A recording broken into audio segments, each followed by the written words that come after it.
Welcome to RGBA, where we cover technology news, cool gadget, and do product reviews. This is episode number 38. My name is Alexandre Valliere-Lagacé, and I'm joined by my super co-host, Tyler Ménard. This week, we discuss the great Apple quarter, the IPO of the Ghost, and we review the Macbook Pro with Touch Bar.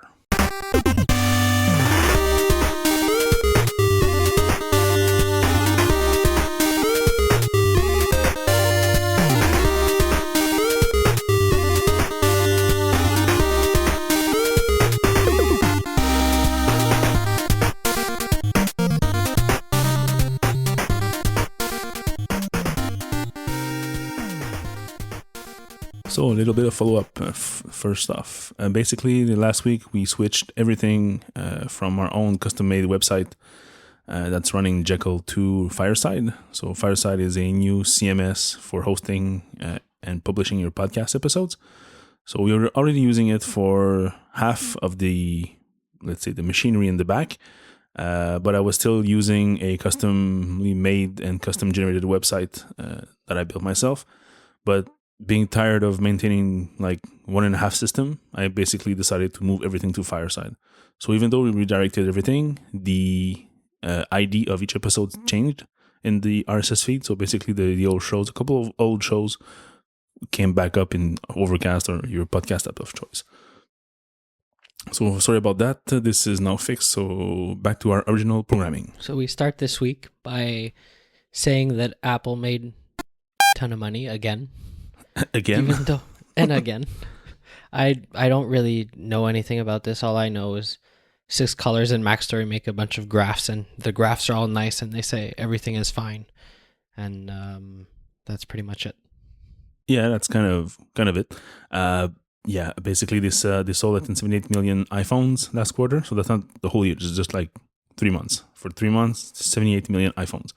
So headphones jack or not, it seems that people don't care, just judging by the numbers. Even more iPhone than before. So after a few quarters that made a little bit less money, less unit sales, the numbers are now basically back to normal and a little bit higher than the previous quarter. So all is good in the world of Apple and their money. Just a couple of little quotes. Tim Cook said it was our best quarter ever for services, whatever that means. Whatever's included in services, we don't know. We don't get a breakdown. I think they sold more Apple Watches than ever, and they also said they tripled Apple Pay users over the past year. Yeah, the Apple Watch is a special snowflake because they include it in, what is it, in others or like device? Other devices or something like that. It's not its own category, so we can't get precise numbers of how many sales.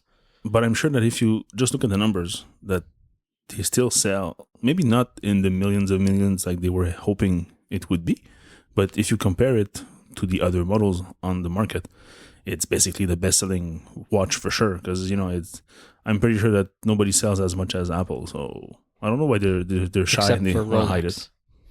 No, but that's different. They don't make smartwatches. They just make watches. Like in the watch market, in the whole watch market, nobody makes more watches and sells more watches than Rolex. And then it's Apple. Yeah. You don't remember about that at WWDC or something? Yeah, but didn't we saw that it was making more money than what Rolex was making or something? Or am I just imagining stuff?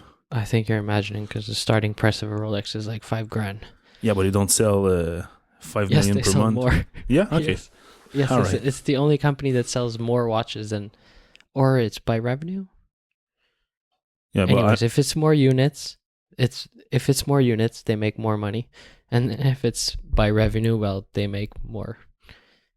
Okay, I'll let this one go.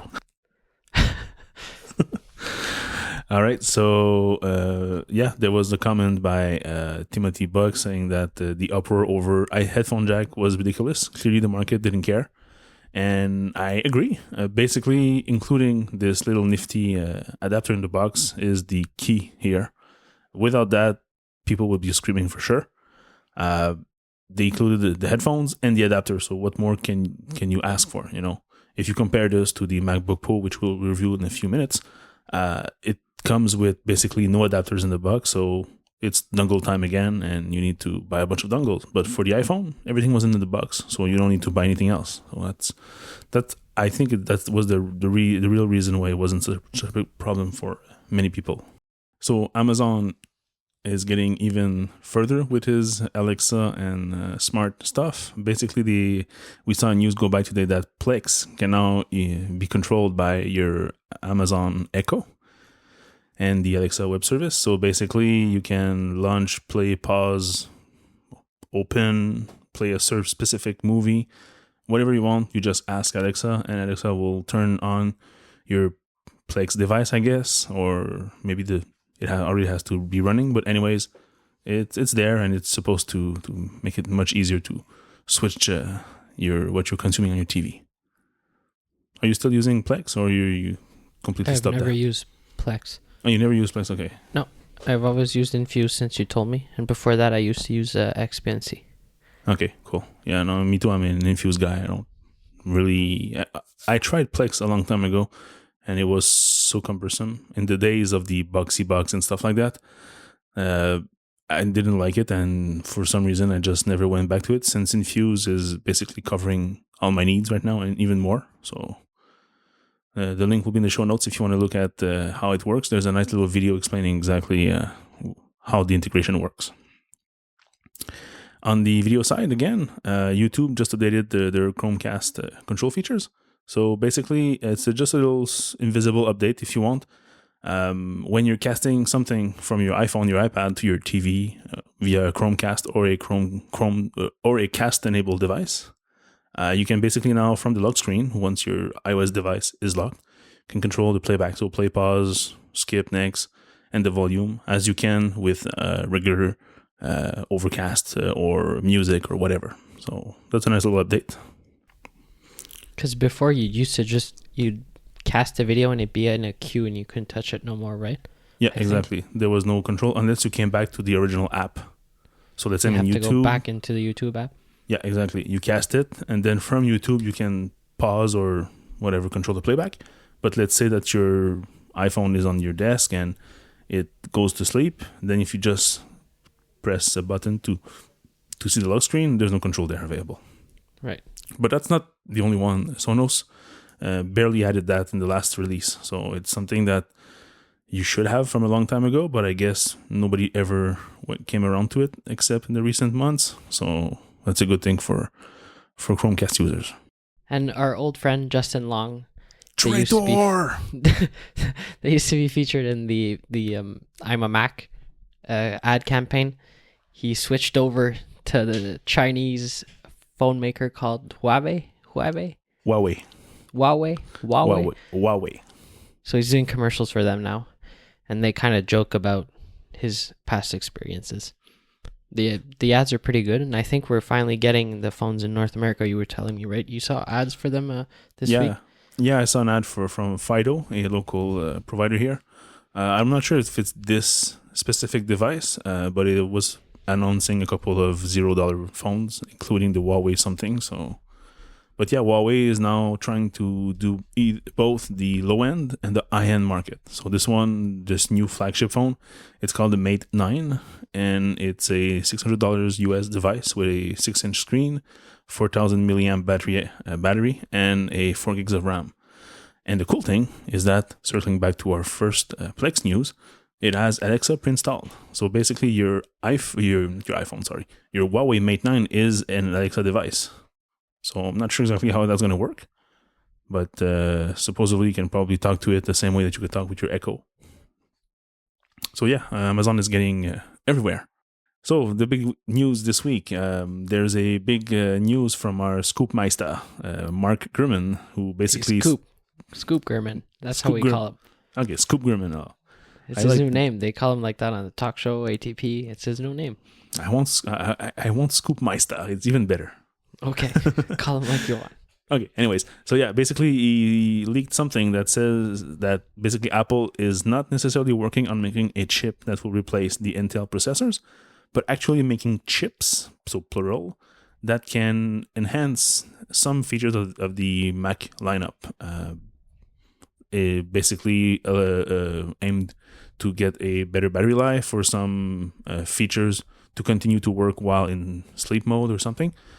So basically, it's gonna shut down the Intel CPU and take over at certain moment depending on the usage. So instead of doing like they did when they went from the PowerPC to the Intel, the x86 transition, they're gonna start with little things here and there, kind of like they did with the touch bar. It has its own CPU, its own custom-made chip for that custom screen and touchscreen. So they're gonna do the same thing for probably other features, maybe a dedicated processor to handle emails and notification or whatever in the background while the computer is in sleep mode, perhaps super low power, so the fans don't need to kick in. And this is interesting. What do you think about that?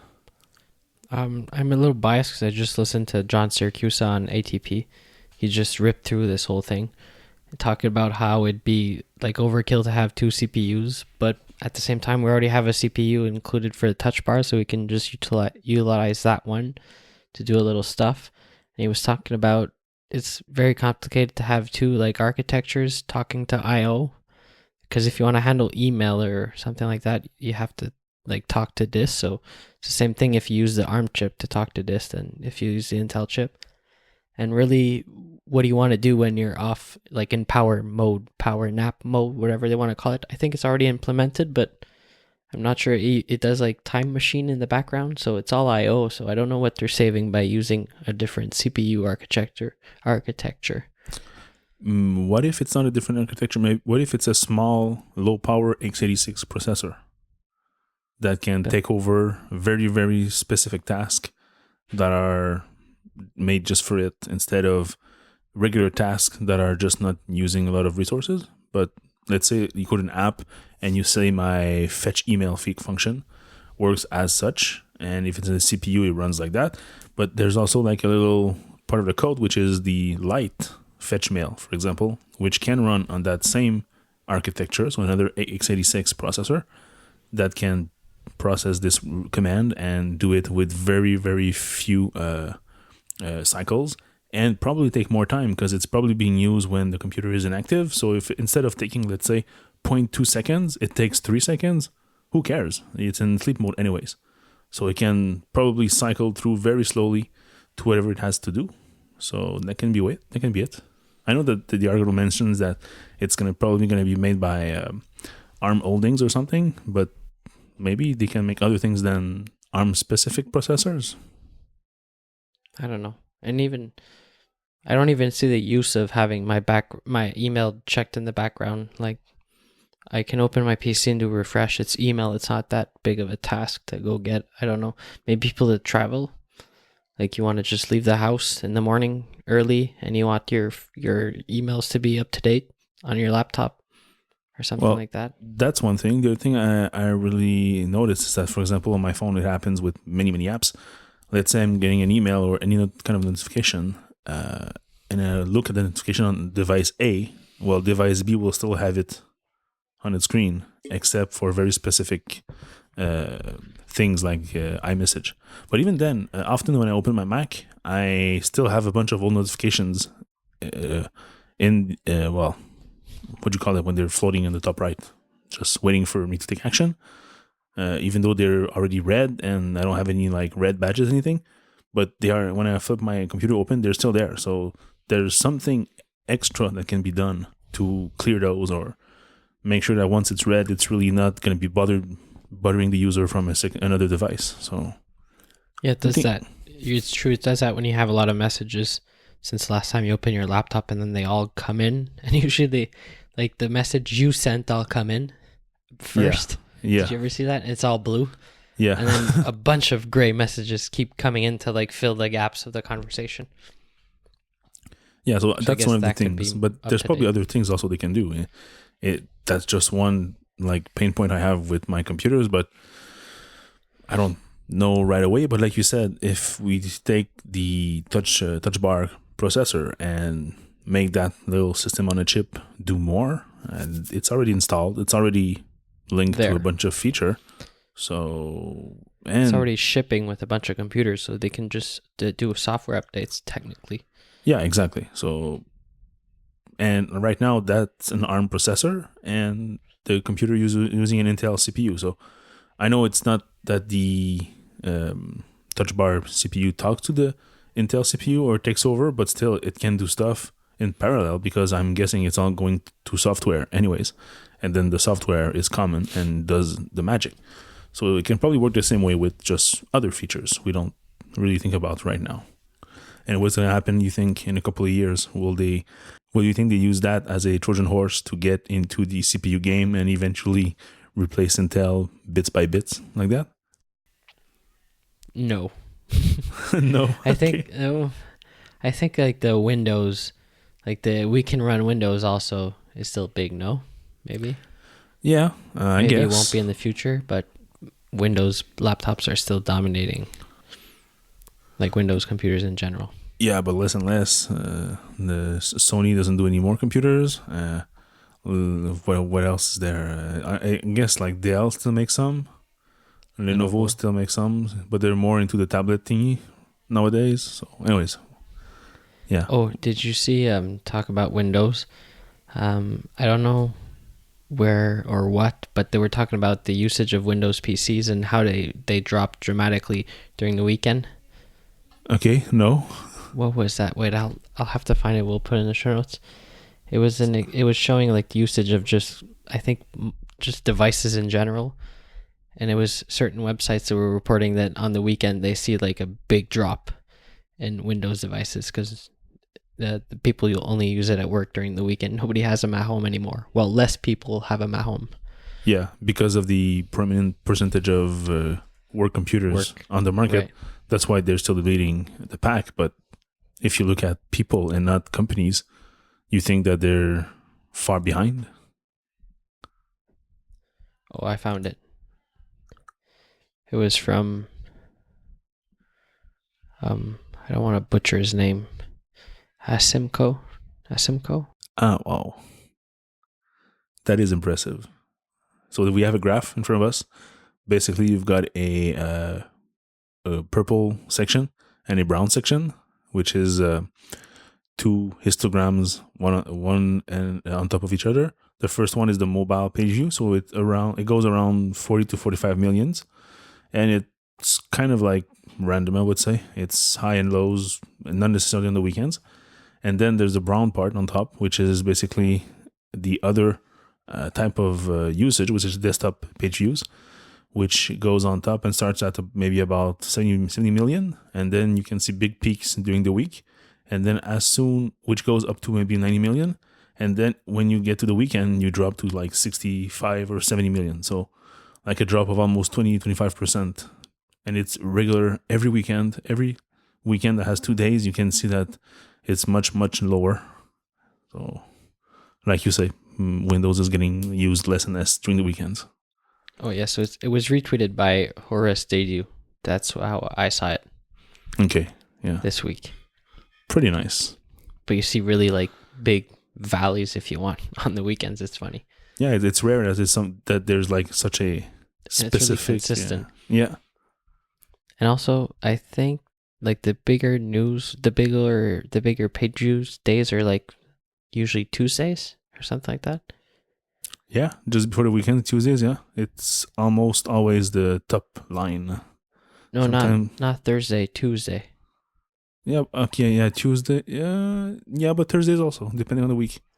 Like the third week, it's clearly Tuesday, but the fifth week is clearly Thursday.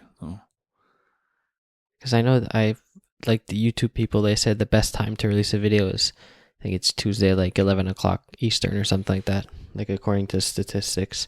Okay. And the big news for today, there were rumors for the last 2 days about Snapchat filing for its IPO. Well, actually Snap. And it was actually released today. The document was sent and publicized. So right now, Snapchat is aiming to get a $3 billion IPO. Big IPO.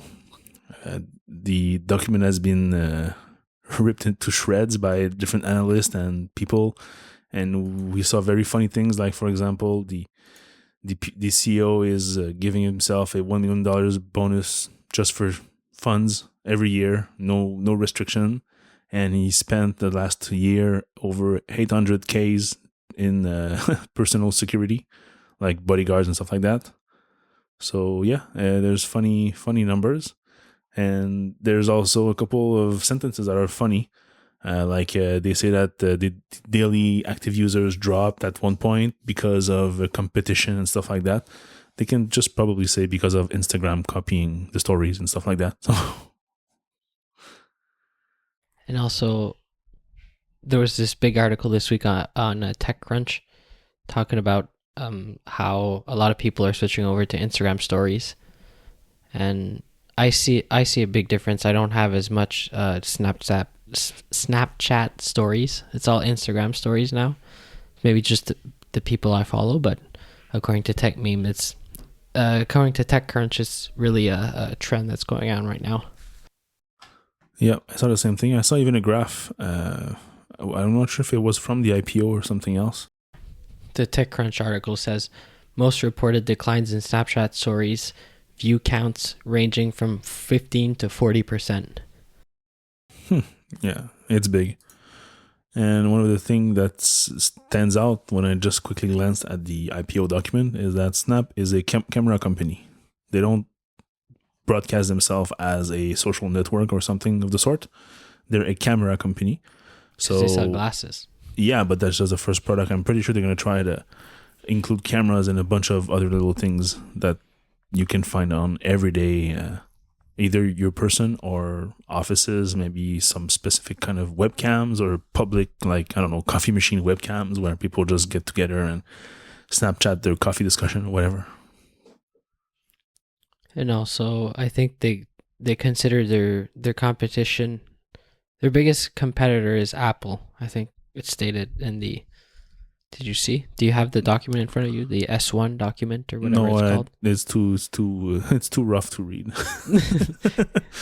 Yeah, no, I just glanced at a couple of things in there, but no, I don't have it in front of me. But it makes sense because what's the number one camera right now you have on the market is the iPhone. So it's normal that if you position yourself as a camera company, that you want to go ahead and go against the biggest competitor, which is Apple. Do you think that it's going to crash and burn? Like the shares will be purchasable and then they're going to drop in value quickly? Or do you think that there's a profit future for this IPO, or will it stagnate to the same value for a while? I don't know if it's just a phase, but I find they've been having a lot of like bad press lately. There was this big article also that came out a couple of months ago about how like the company management is weird and everything. They're all in little separate offices and they're really, really contained and nobody knows what nobody else is doing. And the what's his name CEO goes around in his Range Rover like with private drivers all the time, and he just pops up at offices and he doesn't know anybody, and I don't know. That's weird.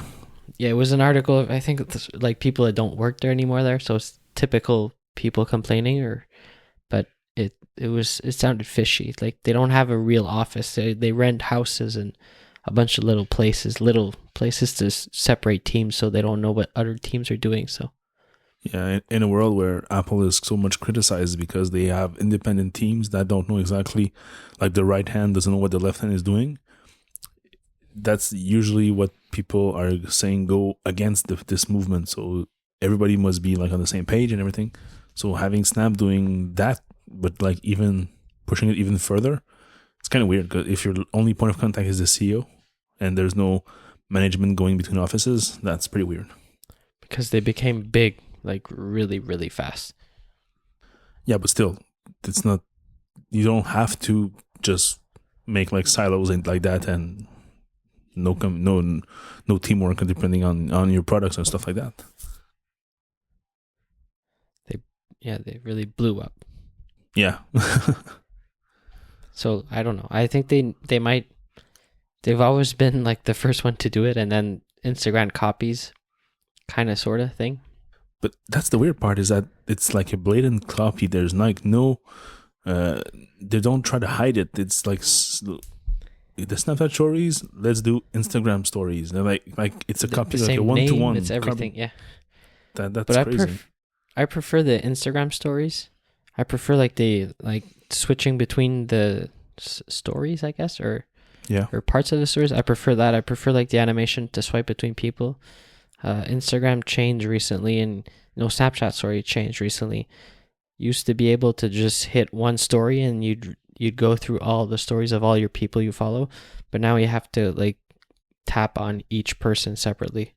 You can set up like a queue, but I've never really done that. I don't understand. You can set up like different queues and then say, okay, play me all from this queue, but it just works weird. And the TechCrunch article, they're talking about how since they did that, they've like the views have been going down and everything. So they're trying a bunch of stuff.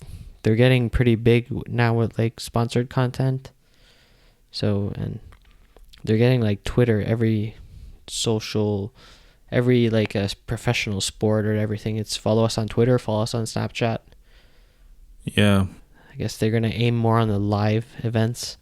But then again, Instagram is doing the same thing with the live events. You said they're exactly the same as Facebook's, but they're the same company. So yeah, that was expected. But Snapchat trying to get into the TV world.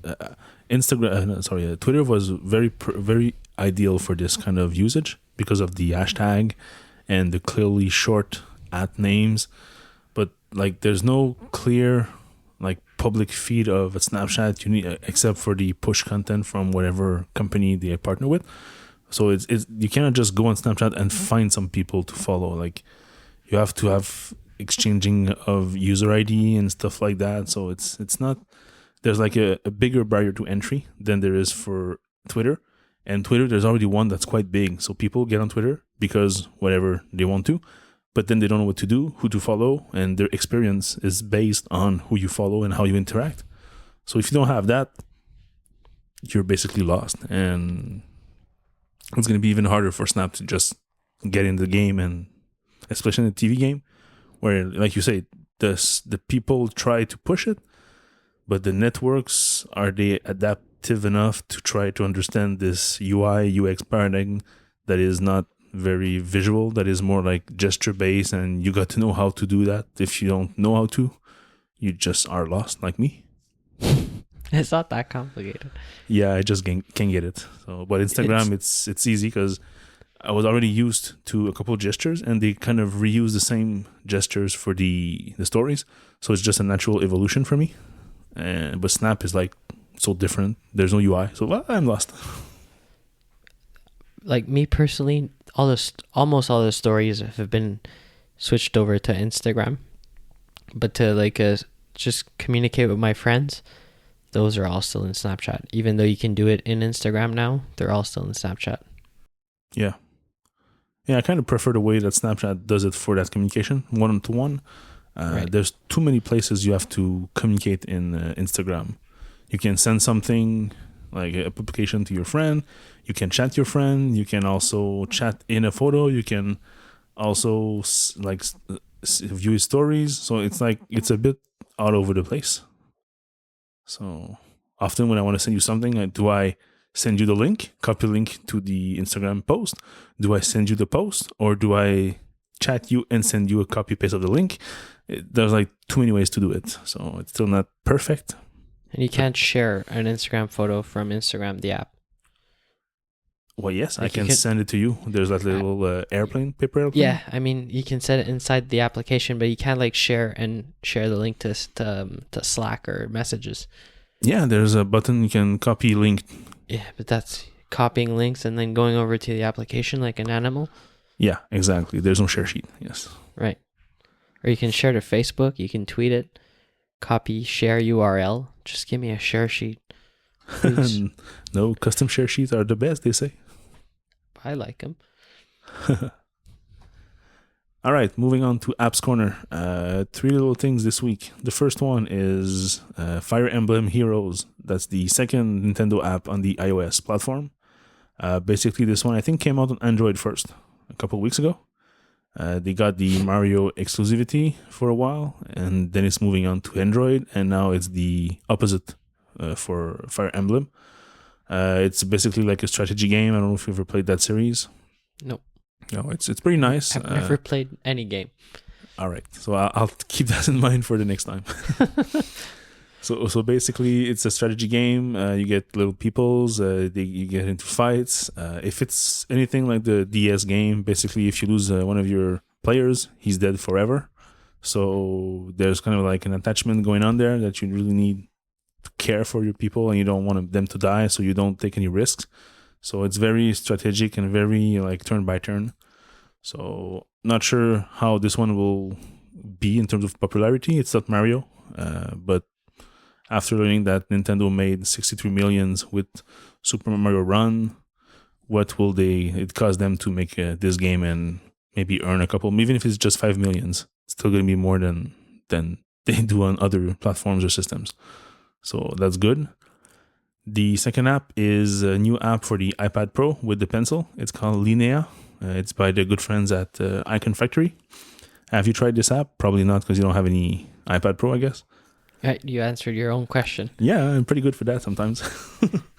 Yeah, so what's different about this app is, I would say it's the way that the tools are set up. The interface design of everything that's being done by Icon Factory is kind of like top-notch. So even the color palette, the tools palette, and all the little panels you can pop to change your settings, like the brush size and stuff like that. It's all pretty nicely done. So it's I think it's a $10 app, if I'm not wrong. I think I saw it for $9.99. Yeah, $10 app. So yeah, it's super nice. I haven't tried it yet. I've been super busy this week, so I could not download it yet. But it really seems to be quite nice. There's a bunch of brush already for that price. There's nothing you can buy on top. Like, they don't force you to buy more brushes just because. So the link will be in the show notes if you want to try it. It looks pretty nice. And then your favorite gadget place, Boston Dynamics. We talked about them a while back. They used to do like animals, you were saying, or something that walk? Like big dog, small dog. They're basically like a dog-like creature, which is 4 legs and a big, massive body with all the computers inside. It's basically a robot that is...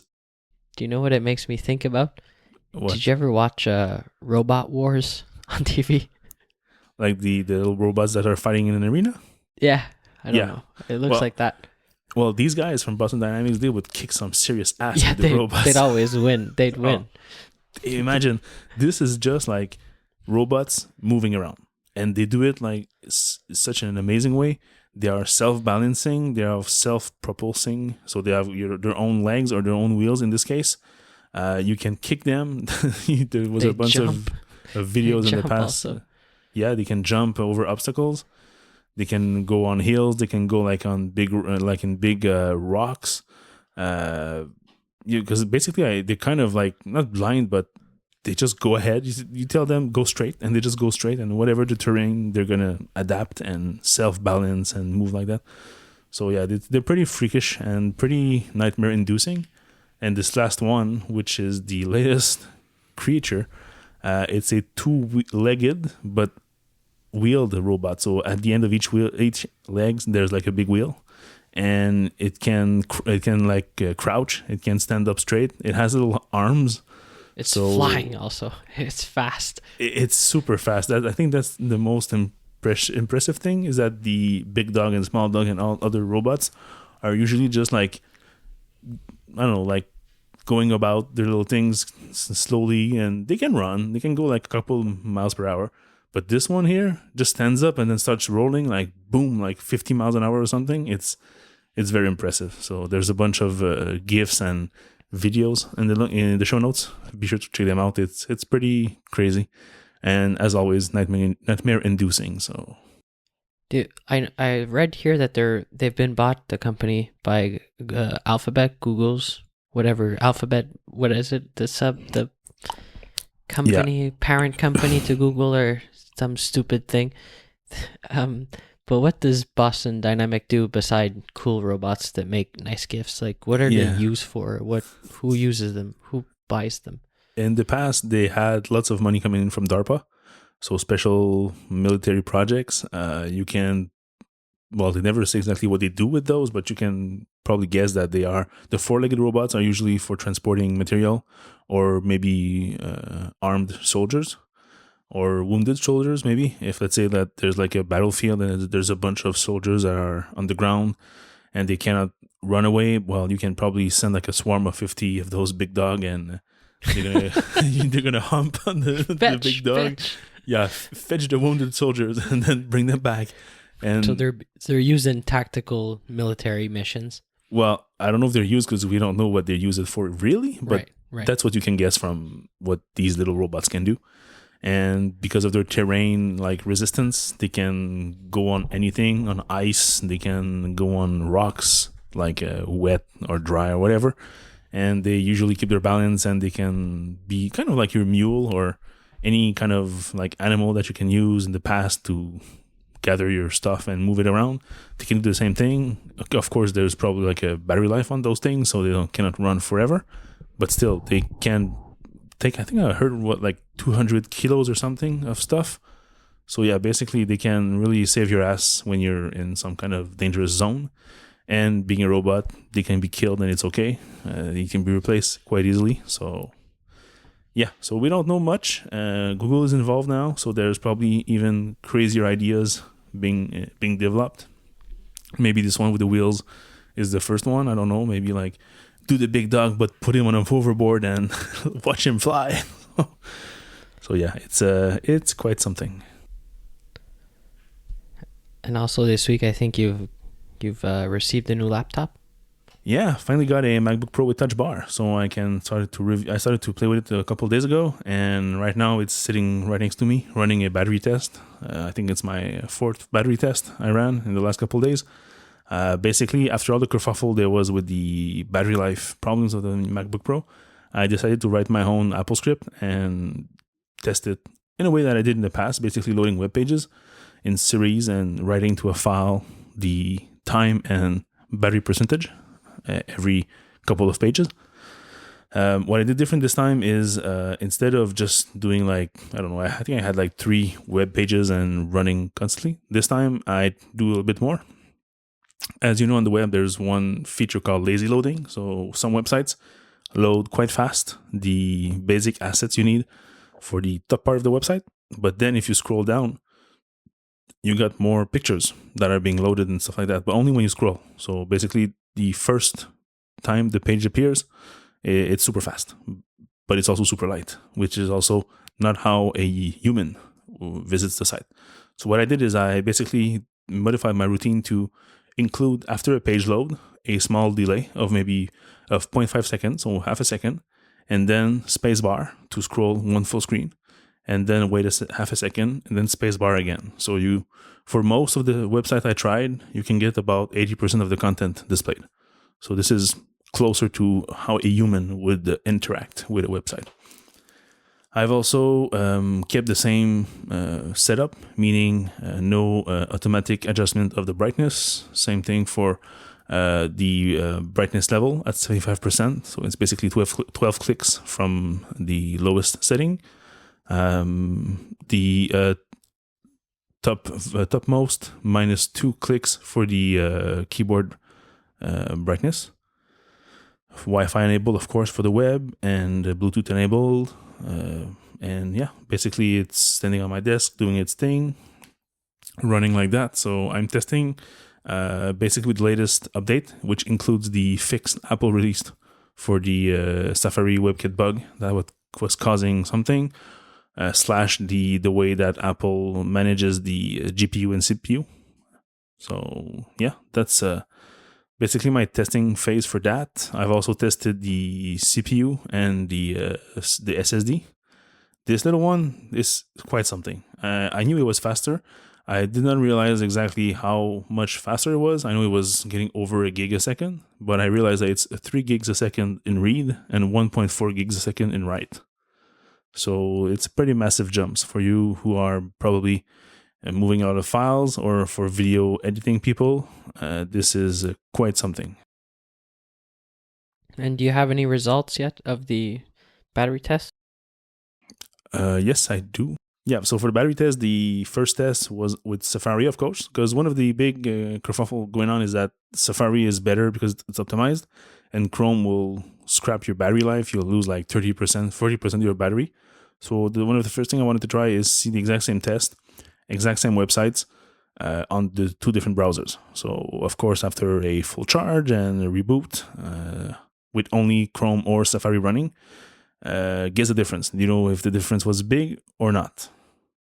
A lot of reports said it was like huge, like 60% better. Well, that's far from it. Or 60% worse. I'm thinking that those reports were before Apple released their fix, so there was probably a bug that made Chrome load the GPU like intensively and constantly, so that you were always on the GPU instead of onboard on the chip. So basically, that was probably the reason why Chrome was so worse. But no, in my test, Safari is about 7 hours and a half, and Chrome 6 hours and a half. So only 1/7 less battery for Chrome. So it's really not that much. Basically, I would say that if you use one or the other, it would probably be negligible when using in real life.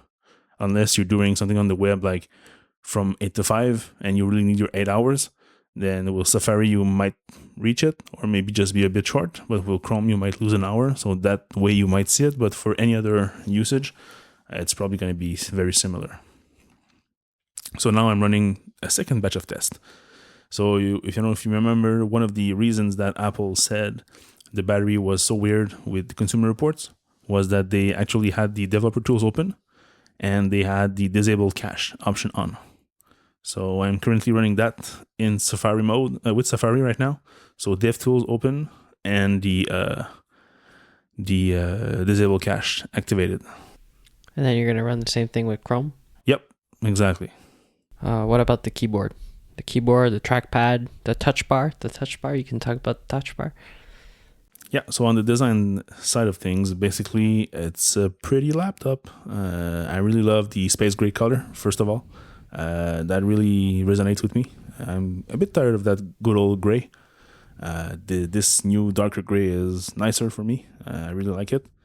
The thinness is nice. Not that the old one, like the 2014-15 MacBook Pros were big. I always found them very, very compact and easy to transport.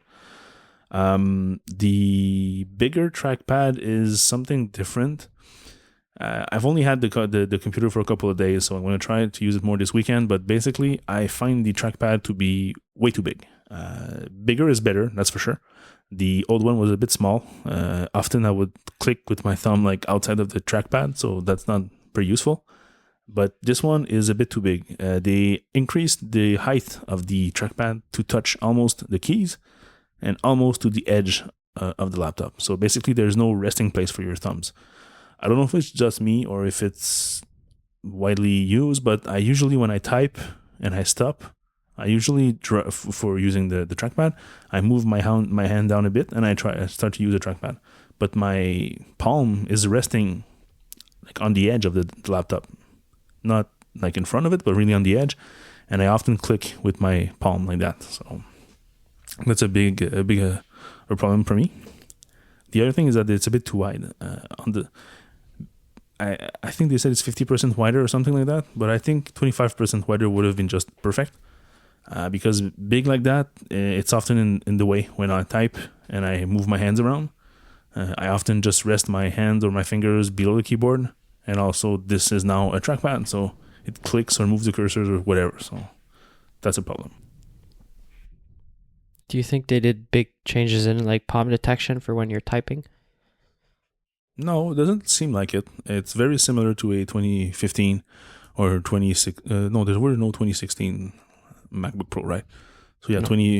Late 2015 MacBook Pro with the new Force Touch trackpad. So yeah, it's the same thing, just bigger. Well, those are 2016 MacBook Pros, okay, the Touch Bar ones. Okay, 2016 then. So those were 2016. Yeah. So no, I don't think that there's much difference on that side. The keyboard now, being a keyboard geek, you guess that I was pretty curious about this. I saw it in stores in the past, and I found it too smushy. Probably because people were already banging on those for a couple of days before I got there. But this one was brand new, so it's different. I'm not sure You I found like it the too sound. soft in stores. Yeah, kind of like if people were already like using it too much just to try the new keyboard kind of thing. So it was a bit like smooshier than the one I got. The one I got is a bit stiffer, probably because it's brand new, I guess. But yeah, basically, the keys are now super short, so they don't move as much. The difference from the MacBook that was released last year is that they now make more noise, so they're noisier. Like there's a click, click, click that is more noticeable. The keys are a lot bigger in terms of size, which gets in my way, I would say. So I like where they're going. It's better than what it was. It's kind of like with iOS. They came out with iOS 7. They went all the way to the transparency and gradients and everything, there were no buttons, regions and everything. Everything was transparent, so it was a bit too much. And now with iOS 8, 9, and 10, they just come back to a more in the middle approach. And I think this is the same thing with the keyboard. So the MacBook had like the super light keys, super smooshy, and now they bring this one back, which is a bit stiffer, a bit louder, so it's better. That's for sure. But I'm still preferring my mechanical keyboards for sure. You don't mind the small amount of travel? No, not really, because it's close to the Magic Keyboard, which I tend to use when I forgot my mechanical keyboard at work or whatever. So it's not the end of the world. It's basically okay. I would say if I had to give it like a score to the MacBook keyboard, I would probably give it maybe 70%. So it's good enough. If I'm stuck with only this keyboard, I can live with it. The only single thing that I keep hating forever, it's the damn arrow keys. Having the damn arrow keys on the same key switch, like top and bottom, that up and down, that's like the worst decision ever. Of course, it looks nice. It's all symmetrical, but it makes no sense. My fingers always hit the wrong one. I always try to aim my finger by feeling where I am, and I'm always at the wrong place, hitting the wrong one. So yeah, no, that's bad, and it will always be bad if they ever come back with a new T-shaped arrow keys. So moving on to the touch bar, I like it. Basically, the idea is very nice. I like where they're going with that. I like the work that they put in place with all of the apps to really use it. The app, basically where I use it the most is Calculator. Just having access to because I never knew how to do division, like with the keyboard. I don't know which keys to press. I know which one is the plus, the minus, the equal, and the multiplication. It's a slash. You sure? Yeah. It never works. Oh, you actually open the calculator? Yeah. Oh, okay. You I mean always use the Spotlight. Yeah. Anyways, so yeah, but with that's much easier. The emoji scroll, that's super fun. Just scrolling through the emojis, it's super fast and it's visual because you can also see the emojis right there and you can choose the right one right away. So that's super useful. In Photos app, I really love the editing part. When I take pictures of a device or whatever gadget I review, I always take between 20 and 30 photos, and then I skim over those quickly in Finder just to delete the one that are out of focus or whatever. And then I get into my editing routine where I'm gonna align, crop, readjust the color, the white balance, and everything. And the MacBook Touch Bar is amazing because you have access to almost every little details and features of those adjustments, and you have scrollers. So by just tapping and moving your finger right away, you jump into scrolling mode of all those little progress bar, and you can move from left to right. So that's super useful, super fast. So I really love that. I really can see where that gets useful in Final Cut and Logic Pro, which I don't have, so I cannot tell about those apps. But looking at what they did in GarageBand and in Photos, it's pretty awesome. So I can see myself using that often. And now I can see myself dreaming about a keyboard that's external that has this same touch bar. So I just opened the calculator and division is slash. Oh yeah. Okay, and then on the touch bar there's also the escape key. So being a programmer, the escape key is quite important. Using terminal and doing some commands, you often need to do escape and then type in column and then a couple of letters, and it's always a reflex to hit the escape key. It's always there in the corner. It's easy to get. In the case of the touch bar, it's a hit and miss. I would say after 3 days, I'm still not used to it. But I can see myself getting used to it. Basically because even though the key is drawn, if you want, on the screen of a certain size, there's a space on the left, which is probably there to mimic the Touch ID on the opposite end of the touch bar. But this space can also be used to trigger. So basically you can almost always hit the key even though you're not directly on it. So at least they thought of this in the right way. After 2 days, it's not perfect, but I can see myself getting used to that quite easily, so it's not a problem per se. Touch ID now. I was hoping for that on my Mac for many, many years. Even before we had it on the iPhone 5, I was dreaming of something that was fast and reliable, not like those PC laptop fingerprint reader where you have to slide your finger on. Yeah, the little sensor that would be like not underground there, but be like deeper, and you have to swipe your finger. I remember those. Oh yeah, it was awful. So yeah, I was hoping for something like that on my personal devices. Now I have it. So of course, 1Password works amazingly. The thing that I found quite unnerving is that it's not always asking for it. Like, for example, you install an app or a package and you have to enter your password to let the installer modify some system files. Well, you cannot use Touch ID for that. You have to type in your password. So it for login, it's there. For Apple Pay, it's there if you want to pay for using Safari. If you want to unlock your password, it's there, fine. But I would say 90% of when I have to set my password is when I install something or run a command that needs my password, like either in the terminal or something, and that doesn't work with Touch ID. So it's not quite there. The groundwork is there. I would hope that maybe in the onboarding process, there's a place where it says, do you really want to use your finger for everything? And I would check that bug so hard, you cannot realize it. Because Touch ID being there is so useful, but now it's only useful 30% of my time, so it's not there yet. They still need to push it more. Siri, well, I never speak to my computer, so that's the end of it. Yeah, we had Siri. You have Siri on your work computer anyways.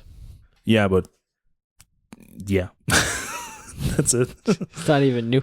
Yeah, not even new, and I don't even use it. So whenever I try to use it, it always understands me like in the wrong way, and I keep like it's much faster for me to type like command space and type a query than just speaking out loud. So yeah, I took her out of my menu bar as soon as she was installed. I didn't like the little logo. Yeah, well, I find it very pretty, but whenever I click it, it's by mistake, so it's not something I really love. The screen now, basically the same screen as we had before with a bit better brightness. So it's much brighter. I did the comparison with an older computer side by side. It was the evening, so I was not in the need of such brightness, and it can really burn your eyes. So yeah, it's very powerful. You can really see the difference. In brightness, in full brightness in the daylight, it will be super useful. When I work outside on my porch, that would be quite nice. Something that Apple removed, which I'm pretty sad, is the glowing Apple logo. I know it's something from the past, but for me, the glowing Apple logo is just a nice little thing, and I always put some stickers on it to make it even more fun. So right now on my work computer, I've got the classic 6 colors Apple logo, and it shines through, so it's super nice. But never see it. I never see my own computer. Well, you often flip it and walk with it, I guess. So you have it in your hands. You can see that there's an apple there, and yeah. But when I walk with it, I close it so it's not illuminated. I know, but you know that it's there. It's like something that's reassuring. I don't see it. Everybody's making a big deal when they remove the light, but I don't know. It's not there. And the sound. See it. There's no sound. What sound? The chime. The ta-da. It's gone. But that's gone with Sierra. Okay, now moving on to the ports. There's only 4 ports. Well, 5 if you count the 3.5 millimeter headphone jack. But yeah, 4 ports, all USB-C. So for charging, that's super nice. You can move around. You can even buy those right angle cables and use it to the left or the right, depending on your setup. So that's super nice. I don't like that MagSafe is gone. This is, I think, one of the worst things of that computer is that the MagSafe was a lifesaver for me. I cannot tell you how many times I kicked my computer cable, or my kids kicked the computer cable off the laptop, and it stayed on my lap without moving an inch. And now this one, I even have problems when I want to plug the cable. I find it so stiff that it's not like super smooth. So I even have problems just removing it or plugging it myself. So I don't imagine if my kid was to run, this computer would fly across the room for sure.